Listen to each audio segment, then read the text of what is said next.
Welcome to the Student Success Podcast. I'm Al Solano, founder of the Continuous Learning Institute, or CLI, a higher education online resource focused on providing community college and open access university educators with practical information on how to get results at their campus.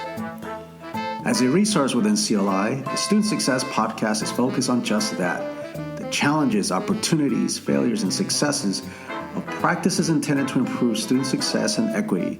The goal is to leave you with thought-provoking ideas, nuts and bolts information, and or lessons learned from the field so you can consider how you might apply them to your institutional context.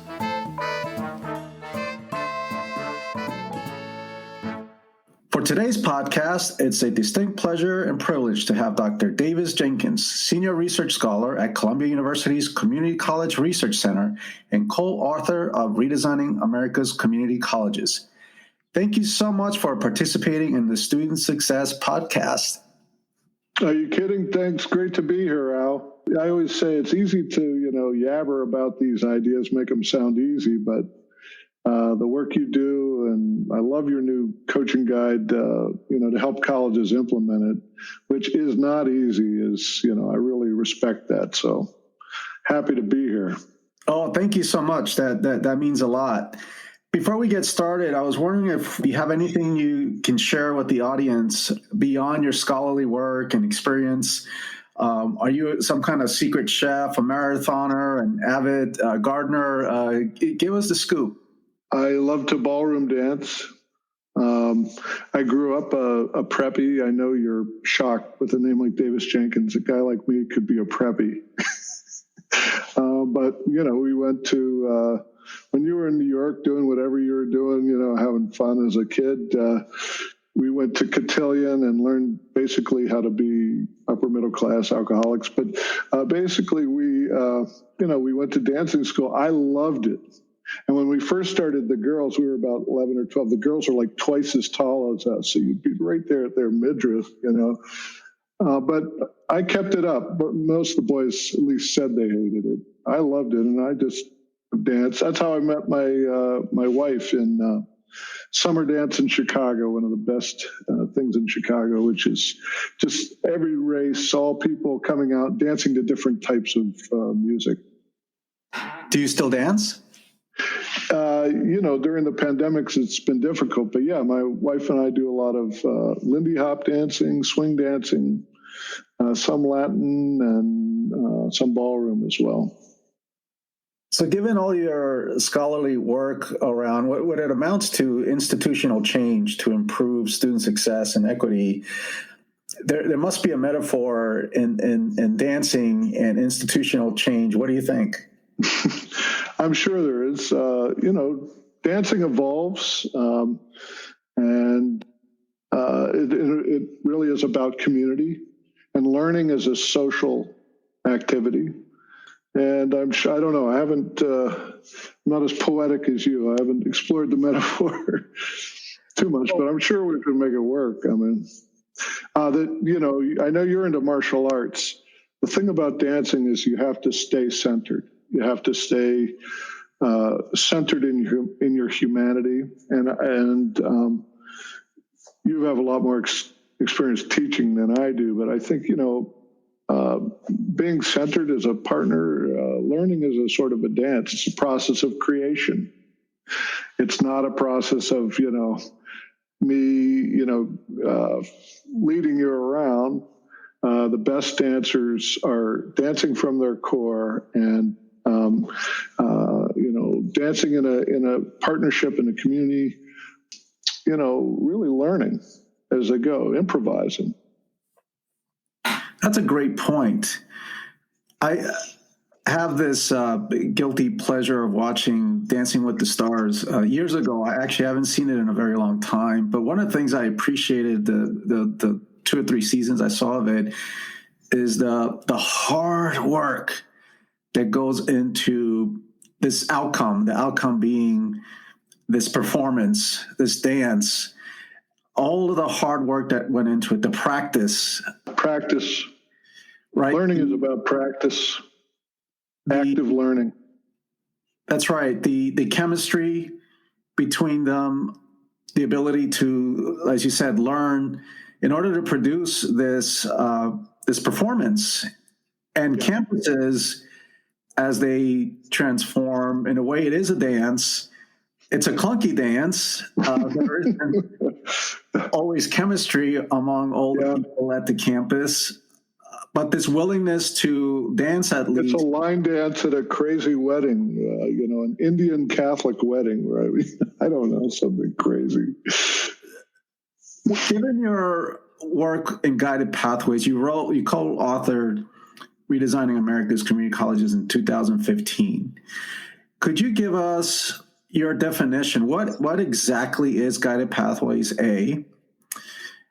And B, since writing it in 2015, what research have you done so we can learn more about this dance, if you will?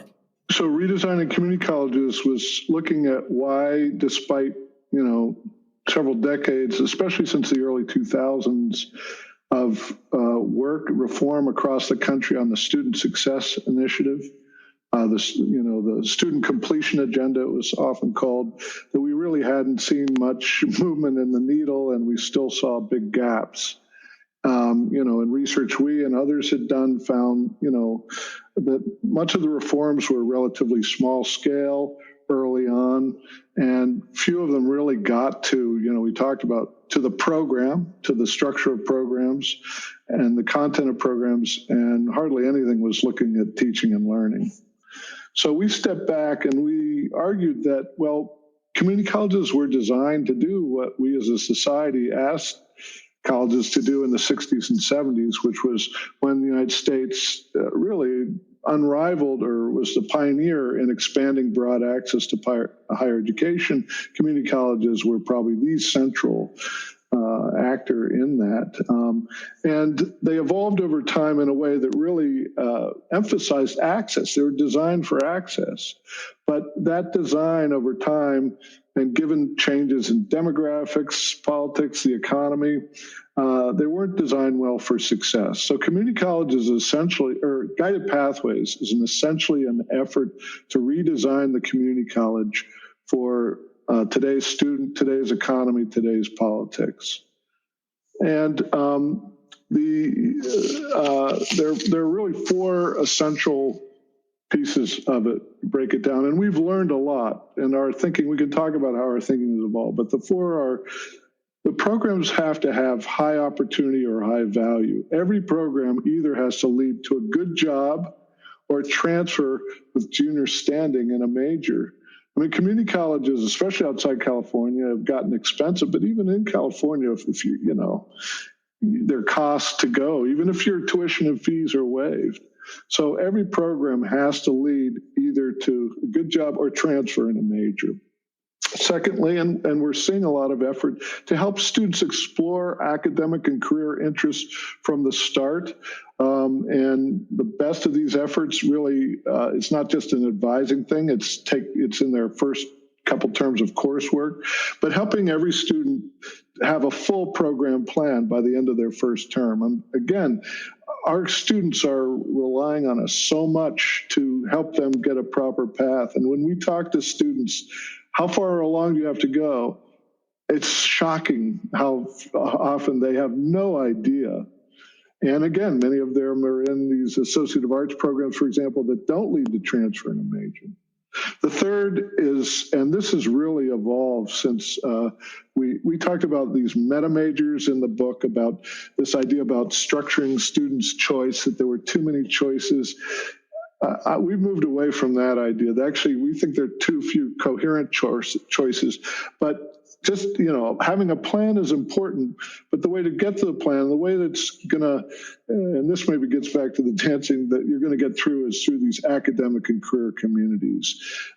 So engaging students coming into the college with other students, faculty especially, other people who are interested in them. And then the third area, and there's been more and more research, not from CCRC, but to show that active and experiential learning is really critical, especially in the first term. You've got to light the fire for students learning in the first term.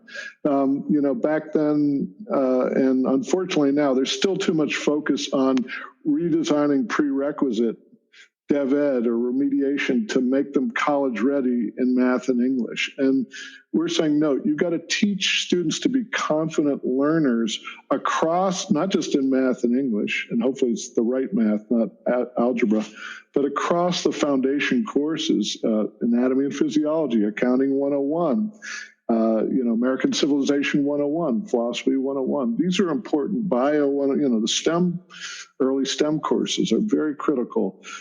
Students are going to learn by doing, just like you do in dance. They're going to learn by practice. It's challenging. They aren't used to it. Sure as hell didn't get it, especially from their typical public schools. But this is the thing, more than these other things, the paths and the maps and the plans, all important. But if the student can gain confidence as a learner and connect with people who are like-minded and have interests and passions, they're on their way. You make a really good point, because when Guided Pathways at so many campuses is rolled out, it became almost robotic. This check. Yeah. Mapping. We got our maps. Right. Check mark. Meta majors created. Check mark. Check. And when I asked the question, well, how does that actually change the student experience? Yeah. They have a tough time answering that question. So you have done research since... In fairness to colleges, I mean, we're academics. Again, we're not practitioners. That's why I admire the work you do as a implementation coach and the work the colleges do. We emphasize that it is true. The paths to student end goals aren't clear. And so we talked a lot about mapping, and we showed examples of early adopters and how their websites were organized by meta major, and they had maps and information about transfer, and that's important. But we've come to realize that that's important, but to change student behavior, you have to have connections with people in fields or areas of interest, the theater people, and you have to have good teaching from the start.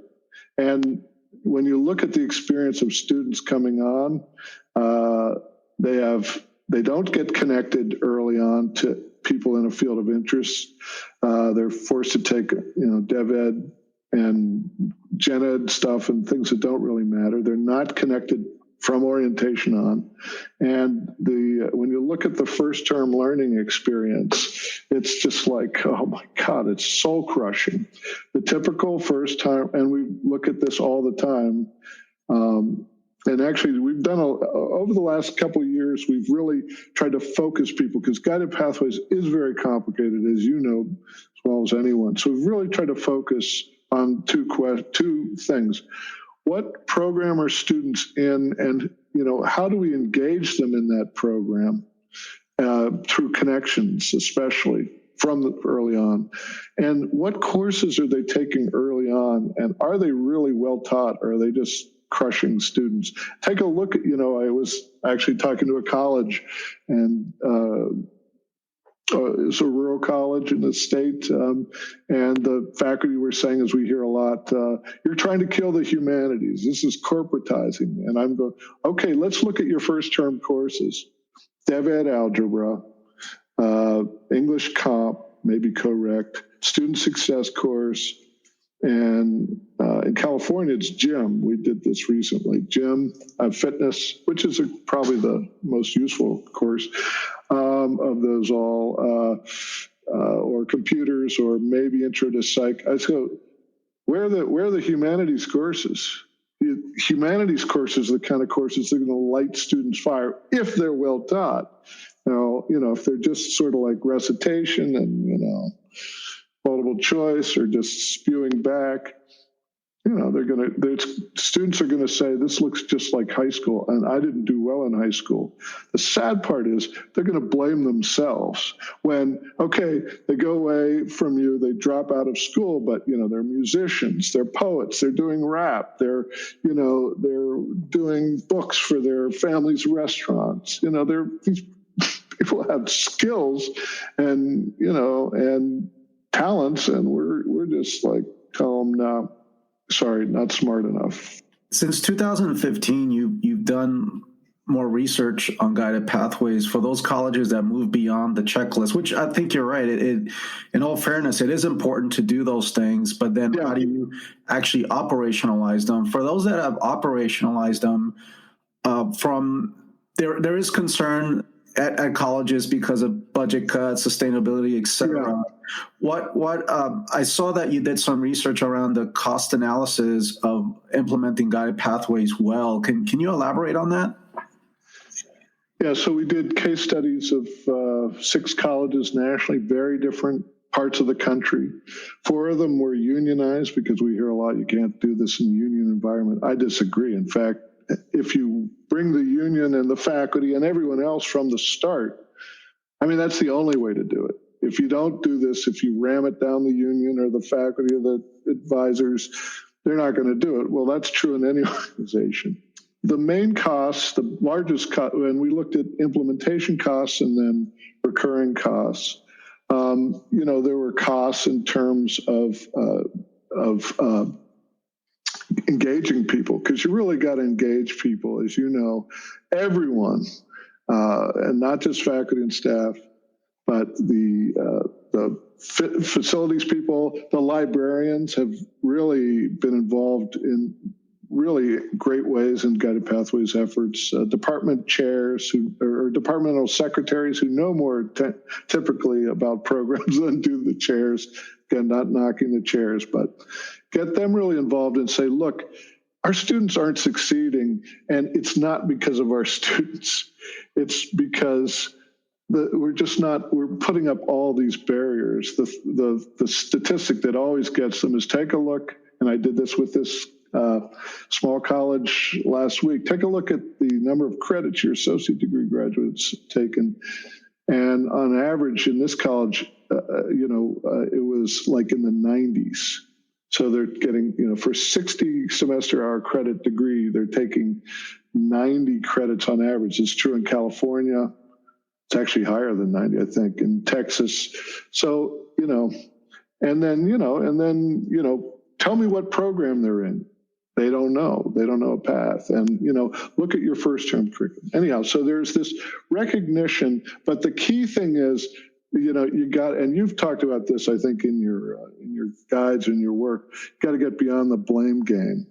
So, that takes a lot of leadership. You can't be blaming, the faculty can't blame those people in the advisor center. How many times have we heard that? And the advisors say, oh, those faculty, they give our students bad information. You just, finger pointing. And the fact is, the system is designed, like we said in the book, the system was designed to do what it was supposed to do, which was get in students cheaply. Now we have to get students through with something of value affordably. So bringing together people has some costs. The biggest startup and ongoing costs, the largest one by far, is colleges tend to hire new advisors or counselors.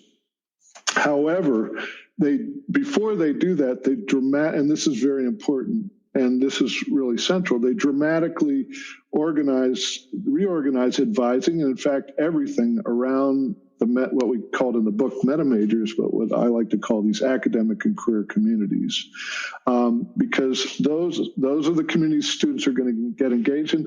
Those are the folks that are going to help students or transfer and workforce, get to their end goals. Those are the folks who have control over what is taught at the beginning.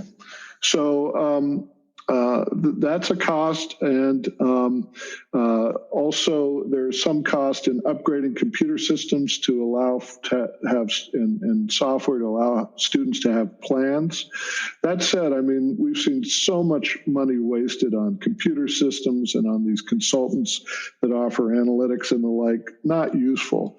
And in fact, some of the early adopters of guided pathways use spreadsheets. Miami-Dade used spreadsheets because they were in a 5-year process of upgrading their ERP, a massive institution, 150,000 students.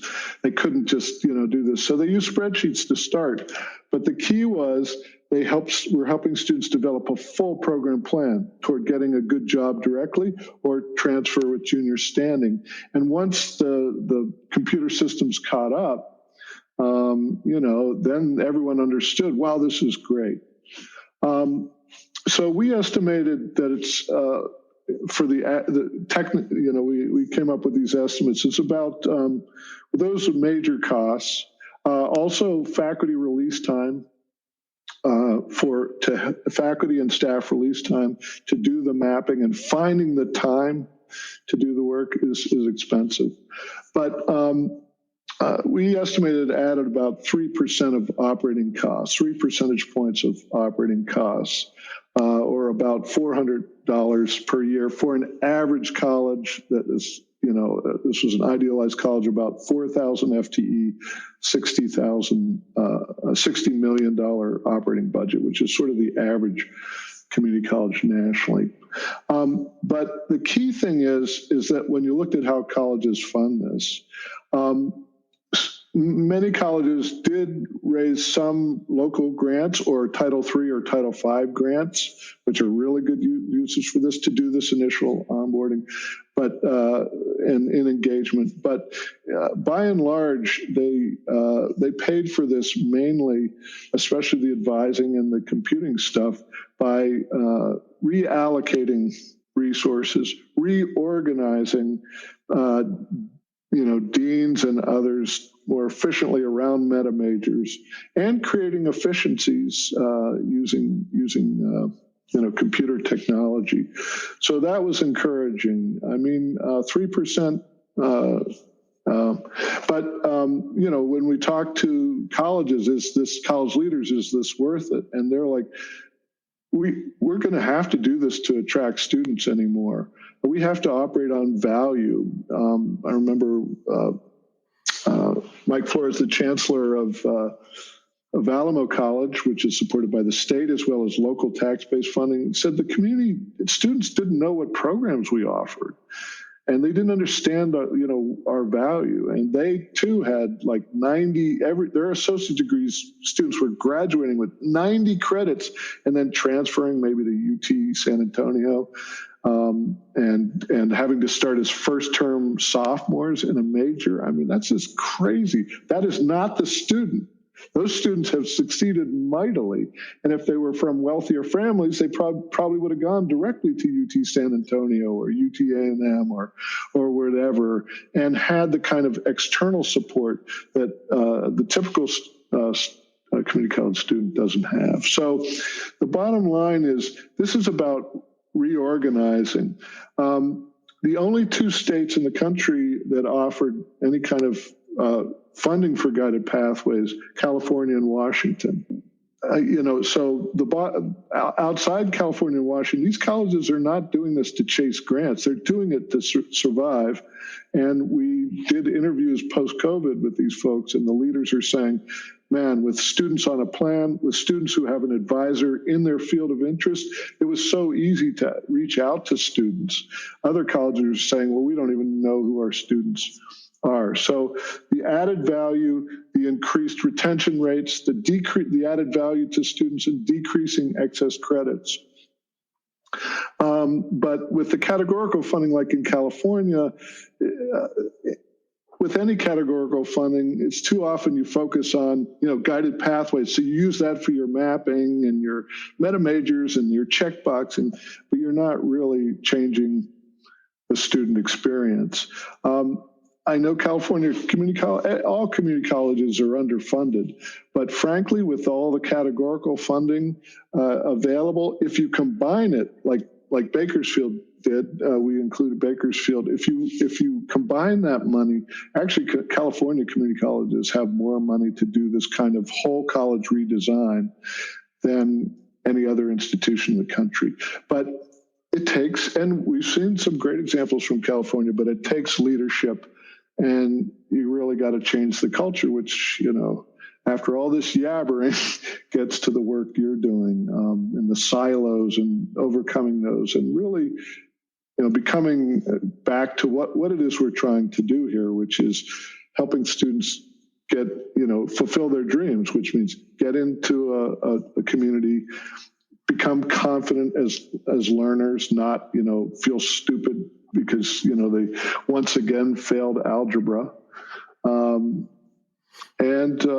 Helping them with a plan and with this development, this dance that is learning. It changes over time. That's great.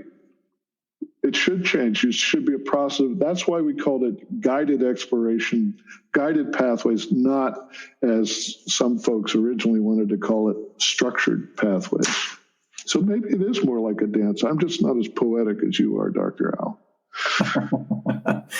Well, I'm always asked this: how do you apply an equity lens to guided pathways? And my response is, do the work.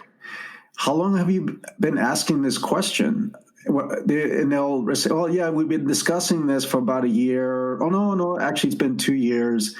And I say, if you just actually implement the framework, it's a student journey framework, you have data that you can disaggregate and see what's happening with equity gaps.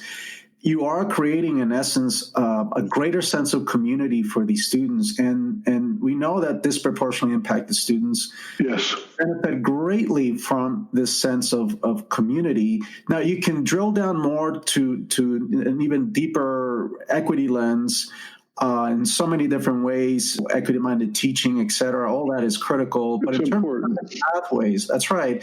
It's doing the work, creating these academic and career communities, creating this sense of belonging. That said, your team developed a tool to help address equity. Can you unpack what you created? So it's among the most, we do all these fancy longitudinal analyses with all this econometrics. It looks so complicated and everything. But the simplest question is, what program are they currently in? Does that program lead to a good job, not a good job meaning $17 an hour up plus benefits, so at least $35,000 a year plus benefits, or transfer with junior standing in a major, not transfer with 90 credits and starting as a first-term sophomore in a major that maybe you weren't that interested in, but it's the only one, that you can get into. And as it turns out, most students are not in a program. They're we looked at, we used data, we did this work in Washington State, we used data for the workforce programs. Are you in a low, medium, or high return workforce program for direct entry? And there are a lot of students in the low. And do you have a structured sort of pre-major pathway like the California ADTs, which are very effective? Or is this generic AA where students are wandering around and they're not getting good preparation for a major, especially the more remunerative and selective majors like healthcare, STEM, business? And then who's in these programs? Who's in we distinguish between high opportunity programs, which are programs that lead either to good job or transfer to major, and low opportunity. And the majority of community college students are in low opportunity, but underrepresented students of color, low income students, first generation students are disproportionately in the DevEd, Gen Ed swamp, as I call it, that's the associative arts program, or in especially women of color in low wage, certificate programs. So equity has many different dimensions, but a very fundamental one is that we're not helping our students of color, our underserved students, explore, connect, and get into and get a plan in a high opportunity program. And and we're perpetuating inequities there. I mean, another thing we're trying to emphasize is that in the book and early on, people were focusing on, well, we got to get more of these underserved students, underrepresented students, college degrees or community college degrees, and we're like, no, we've really, the equity issues, they have to have high opportunity credentials, and that means to a good job. And increasingly, all across the country, we're seeing declining returns to certificates alone. It's good to have certificates on your resume. Employers like that, but they're hiring based on degrees. So you need at least an applied associate or a bachelor's with skills. And if you're going to get into a high remuneration field, a highly structured field like STEM fields or healthcare, business, you have to start early on and take the right courses. And more and more we see in community colleges, even for students who get beyond Dev Ed, which I think we should just get rid of, a Dev Ed focused on algebra, abstract algebra, and basic writing, incorporate support for learning into the college level courses, not just math and English.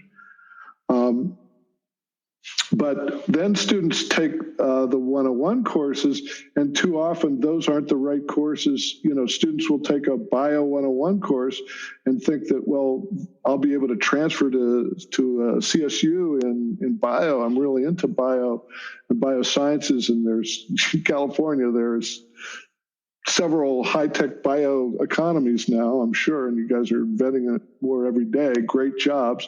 You need bachelor's degrees. But no, for a biology degree, you need the advanced bio. So there's yet another level of, and you would know that in a university if you're interested in bio, but the student, in the community college, there's yet another level almost of remediation. And we seriously question this idea that, well, you need to run through the whole sequence again. Obviously, students need to practice and students need to start but we tend to underestimate what students do. And because, we're all have prejudices, maybe you said this, I don't know, but Dev Ed is, we don't believe our students can learn. We say, you're a young black man, you went to a cruddy high school, we're going to put you in Dev Ed. That's the soft bigotry of low expectations. I know you didn't say that. That was George W. Bush, but we got to believe students can learn and then offer them really good teaching, especially in those first term courses. In this dance, I find that it's the president who's more often than not the linchpin in producing this dance, if you will. I interviewed my inaugural podcast with Dr. Michael Bastian, the president over at Rockland Community College. Superstar. He's one of I've been in higher ed business since 1982, and he's one of the true visionary leaders. He not only is articulate, but man, that guy knows the business. I've learned so much from Michael. He's amazing. The heart's there, the intent's there, and the leadership and the project, the nuts and bolts project management skills. And what I appreciate among other things is that he actually continues to teach part-time, obviously, as an adjunct at his own college when they're able to give him a course. Yeah. That said, what I wanted to ask you is, there are, for a variety of reasons, it could be that a president is just too busy putting out fires. As you know, there's HR issues all the time, lawsuits, there's negotiations. There's so much that many presidents just don't find the time to put in the work for this dance. They're too busy with this other crazy dance. And so what I try to tell people who are leading from the middle, if you will, is that they still have an opportunity to make change. Don't feel like you can't, because morale often goes down when they don't feel like they got the support from those at the top of the organization. Do you find the same? Because you've been around more nationally than I have. Do you find that that colleges can change through these middle managers? And by the way, I also include faculty who have leadership roles and guided pathways. So although the president's the linchpin, often, if for whatever reason he or she can't actually be involved and engaged, that they can actually still create this beautiful dance. We see this a lot, and it's both encouraging, but also, somewhat discouraging. We see real efforts within colleges, especially at the dean and faculty level and the counselor advisor level, to really create these communities. Ultimately, though, you need the leadership, the president, and then the VPs. If you're gonna redesign advising and embedded counselors or advisors in meta majors, which is very critical. If you're going to make investments in the professional development that's needed to create these communities and to improve teaching in them, you're going to need top level support. But I've been in so many colleges where there is leadership from the middle.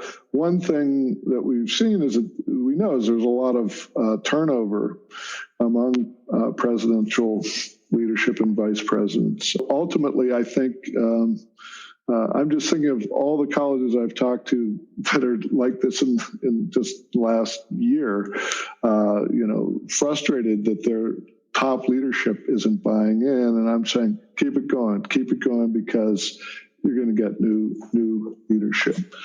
Part of this is that the magnitude of change, again, we talked about redesigning the community college.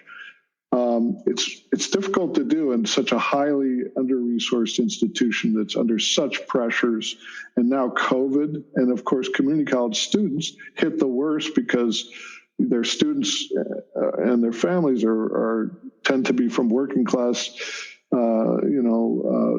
type families and jobs, and those are the people who got hurt the most.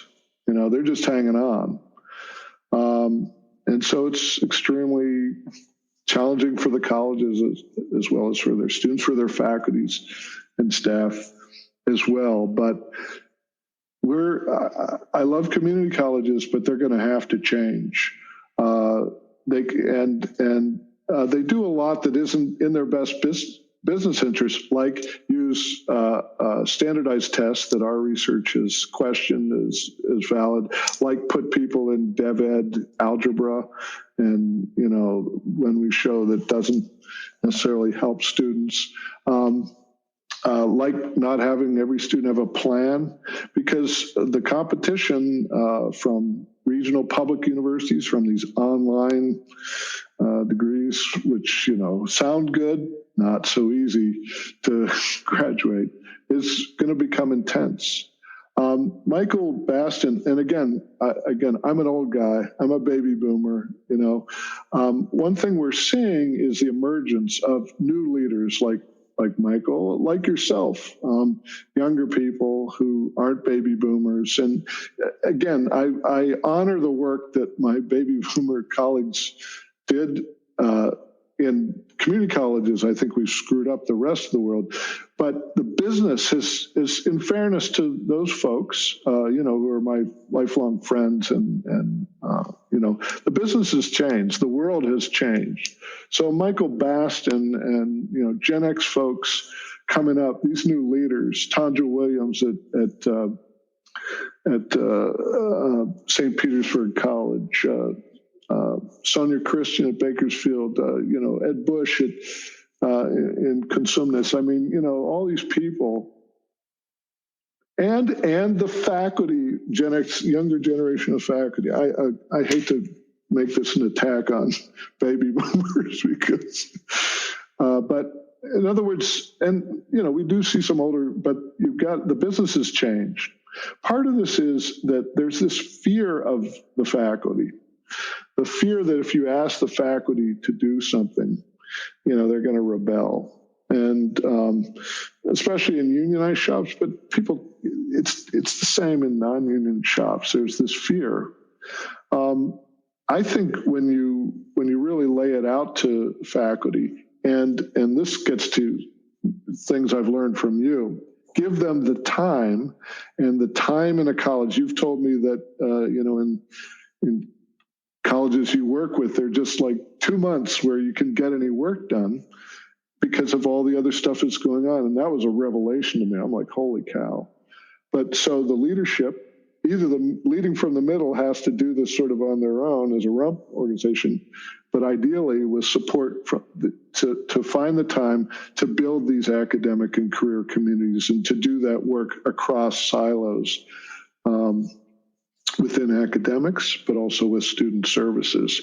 That's what it takes, and that's tough when faculty are teaching 5 courses, when counselors have 800 students to one. Although we find that when colleges redesign, they can get the advisor to student ratio down to about 1 to 350. And you're mainly advising students in your field, so you're working with other faculty and students. More and more colleges are bringing other students in these meta majors to help be there at orientation, to tell students what's what, and what faculty are you ought to go to, and you got to form a study group for anatomy and physiology, et cetera, to form a sort of a cohort, a community. So I've been reading up the last few years on longevity, and researchers have found 4 or 5 places on Earth that they call the blue zones. I also saw a show on it recently. And these are people in these blue zones that they live to be over 90. They found that diet has a lot to do with it, mostly plant-based. One of them in the Mediterranean, they continue to have meat, but it's very limited. They'll maybe eat it twice a month and very small, but it's mostly plant-based. That's number one. Number two, they found that they were extremely happy. They were very happy people. And when they research more and more, why are they so happy? And they're happy because they have such a strong sense of belonging in their community. And it makes so much sense to me that when you have a good diet and you're a happy person, that you'll live longer. It's not rocket science. And what I wanted, as we wind down, ask you is if you could unpack more. I know you're so passionate about these academic and career communities. I am as well. The Light the Fire course, all these things that you mentioned. Or can you unpack that a little bit more? Because again, I think what we're doing is creating this deeper sense of community, of belonging for students. So could you elaborate more on these academic and career communities? So we've come to see them as fundamental, and we should have maybe, as researchers, because one of the most key findings from research on student success in college, Vince Tinto, Syracuse, was a pioneer in this, is about engagement. But Vince, was looking at folks students at University of Syracuse, likely to be from more privileged families who have, connections outside school. And, on a residential campus, there's all kinds of ways to engage. For a community college, you're going to engage in a field of interests. And most of that engagement is going to be in the classroom.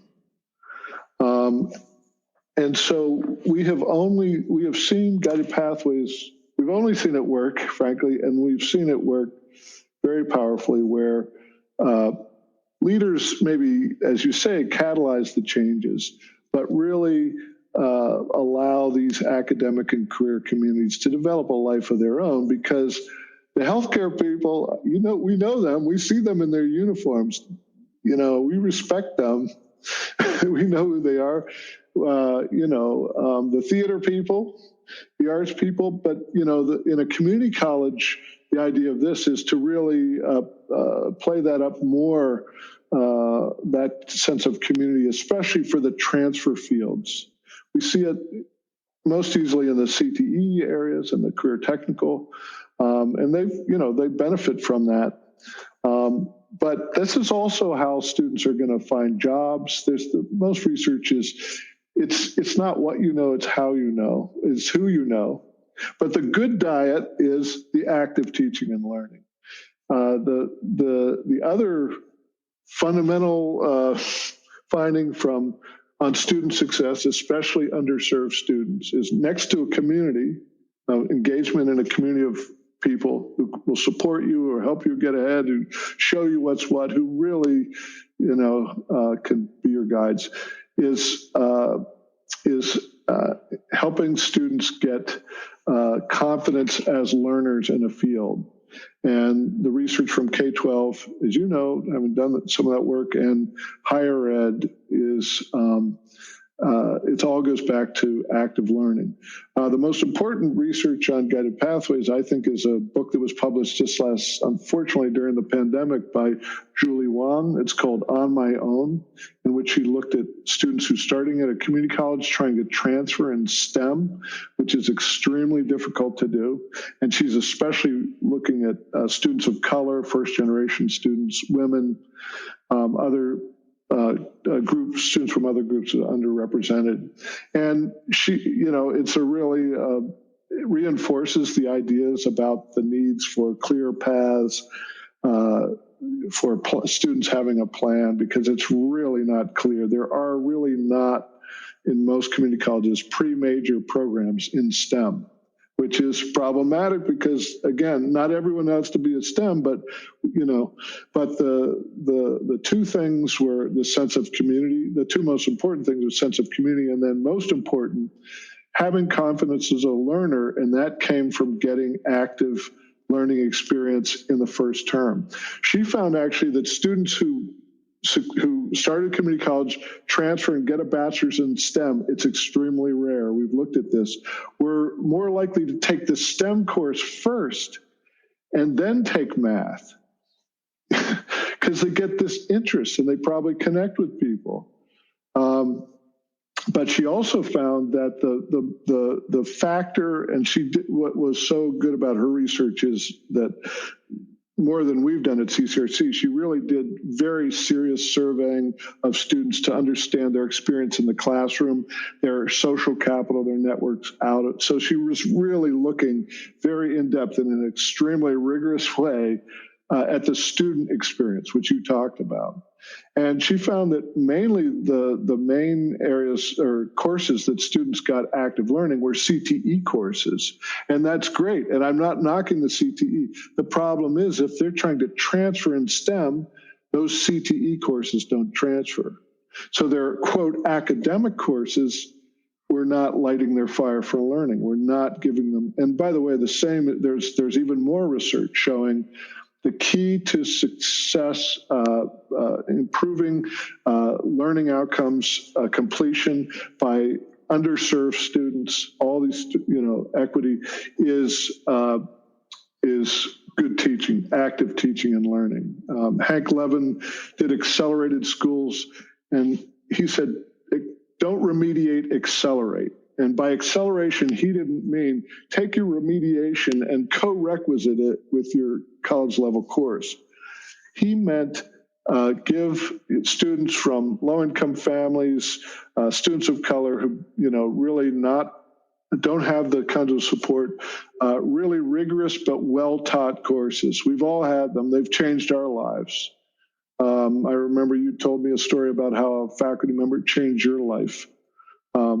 actually, it sounded like in two ways: great teaching, challenging but good, made you think, but also he or she helped connect you. So good teaching and community, that's what this is about. And, I am thinking about community colleges as businesses, and I'm very worried about them because, state support's been cut, which is not a good thing.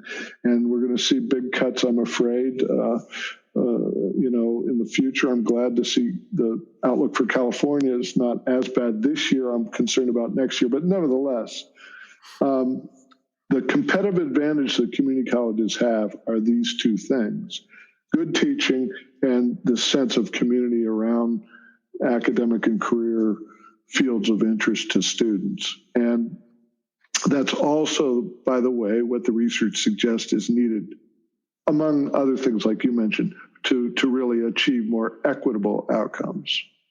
A lot of my work is just based on my experience as a community college student. I was in the military, left, came back, and fortunately, I was mature and had some experience with planning. And as a planner, I wanted to know, what do I need to do? So I went to the college, spoke to someone. They said, community college?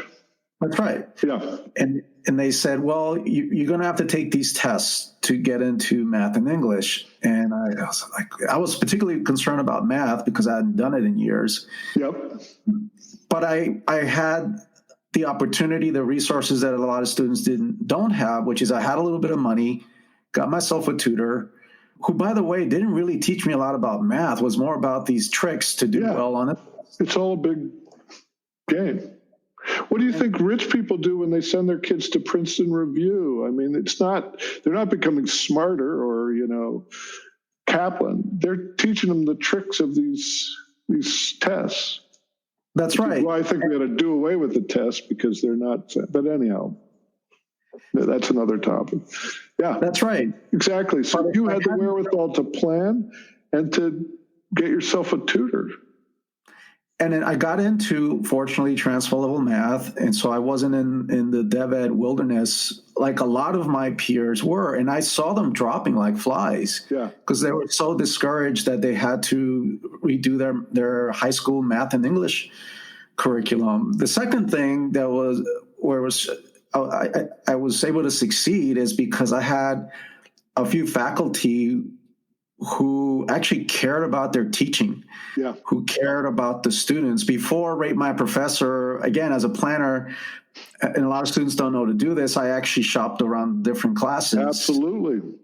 And what I was doing, really at the time, I was looking for faculty who cared. Good teaching, yeah. And necessarily matter the subject.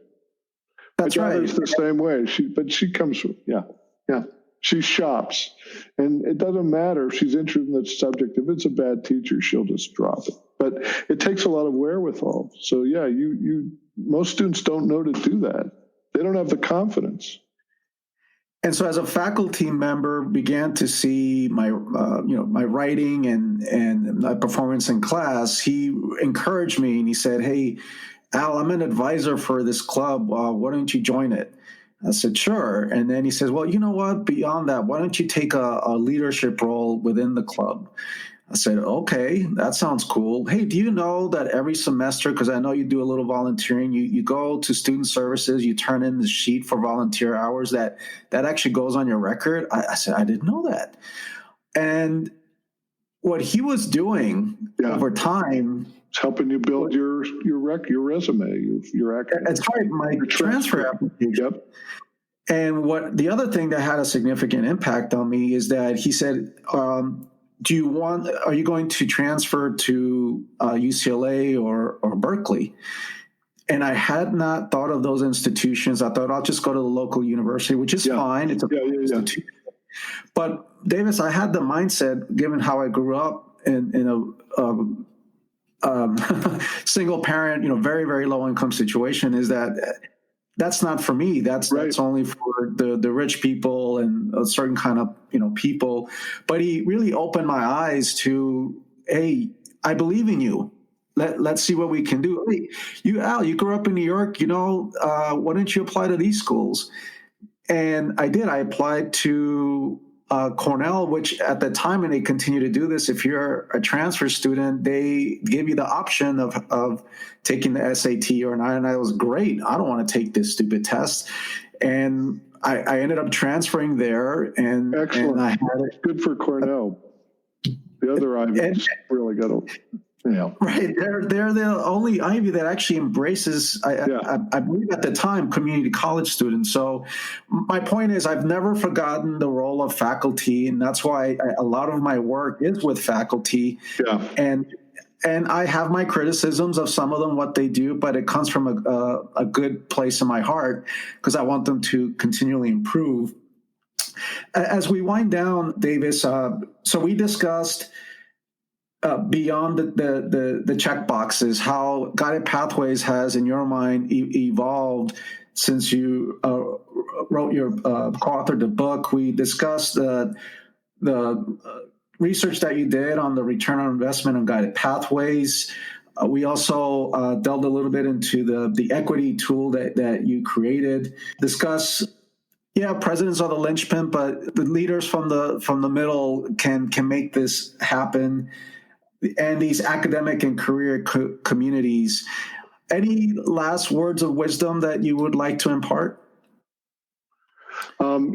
Colleges want to know where to start. Ideally, it would be good if you could start with presidential leadership to get this conversation going, and many have. And actually, many have done the meta majors and the mapping, and actually that's a good place to start. It is important to have those, but the next question, and what we've been really encouraging colleges to do is two things. Number, that as meta majors, and I know you've really helped colleges develop these success teams, which again we think are critical. Number one, figure out how you're going to really start to engage students who are coming into the college and who are already there in your field of study. How are you going to find the Al Solanos who are interested in this, in my field? And how are we going to recruit them? It's not a bureaucratic thing. It's got to be personal. How are we going to involve our students in that? Number one. And number two, we really got to take a look at our foundation courses, and not just math and English, but, and put our best teachers and support our teachers, because this is hard. Most of your students haven't had good teaching, and it's going to be challenging, and they're not going to like it, because learning is hard. Real learning, like dancing, is very hard. And they're going to look bad and feel bad. But, one of the key things from research on learning is productive persistence. Yes, math is hard, but you've got to, you learn from your mistakes. You don't give up, which comes ultimately from believing in students. And I think the more that as communities at whatever scale, that especially faculty and counselor and advisors and other students can start proving it, it will grow and it will be sustained much more than if it were an edict from on high with a Title V grant or whatever, which can help. But any event, I agree with you. Although it's difficult, this is we've heard from faculty and others involved in this. This is the most rewarding professional development experience. And with humility, we're saying in Redesigning America's College, we're saying this is necessary to remake what is, one of our most important democratic institutions. Healthcare is the great stabilizer. Education is the upward escalator. Bad metaphor. And community colleges are education for people who don't have the resources, the social connections that get you into more selective elite institutions. But in your case and many others, they can be that path. Wonderful, Davis. Thank you so much for participating in the Student Success Podcast. Always Always a pleasure to work with you, Dr. Al. Happy dancing, Davis. Take care. Thanks, man. Thank you for listening to the Student Success Podcast. Each episode has show notes, which include helpful links and necessary follow-up information to help you get results. Please consider subscribing to the Continuous Learning Institute website. There are no advertisements. It's simply updates about articles, tools, resources, podcasts, etc., all tailored for you, the practitioner. Thank you.